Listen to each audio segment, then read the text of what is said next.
My introduction into investigative journalism was in the late 80s with Steve Orr's reporting of Kodak's mishandling of chemicals.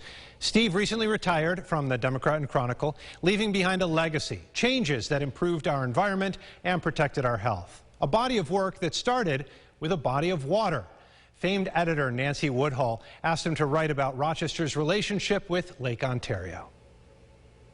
So the lakefront was neglected. It was ignored by a lot of the populace. So anyway, so I wrote the story pointing that out and went on for months and months just writing about the lake, sort of reintroducing people to it, if you will, about everything from fishing to tourism to chemical pollution. And it was real well received. I think if anybody were to hold up the top 3 to 5 pieces of journalism in Rochester history, your reporting on Kodak would be one of them. How did that expose begin? It began, to be honest, it began with 2 sources of mine, people I knew well, whose names I have never uttered to anybody, and I'm not going to tell you now who they were, who pestered me for months when I would talk to them, which I would periodically check in, and they go, this Kodak thing, you really ought to look into that.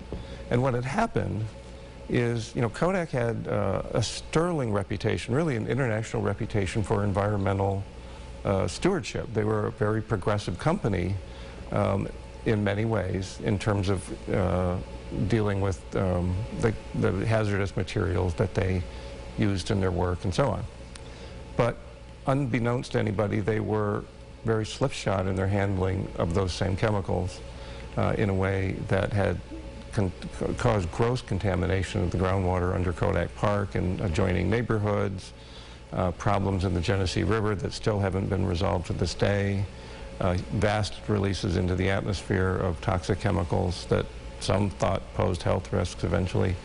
But all of that was unknown, and they had hidden it from all their faults. From the regulators, and the state folks had just found out, and the people I was talking to had heard about it, and they were like, you really need to write about this. So finally I did. So the CSX story, this was started when a couple was crossing the train tracks and hit by a train. You ended up exposing problems with the gates. What kind of work was that for you and the team? It took weeks to pry this out of them, that is what happened. That caused us to really look more at the company and their practices, and so it was a huge amount of work. I mean, the thing I remember is data work.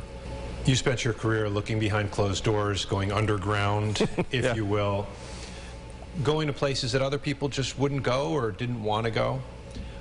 Now that you're retired, what's your reflection on all that? Something I learned in all the years I was a journalist is that some of the best stories come from places you wouldn't expect. They don't come from reporters sitting around going, here's what we need to investigate, here's what's going on. They come from chance events, from things you hear, from things that happen, that then expose or lead you to look into and then expose a greater problem.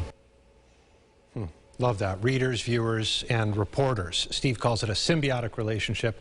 So true. By the way, if you have a tip for Steve, you can send it my way now.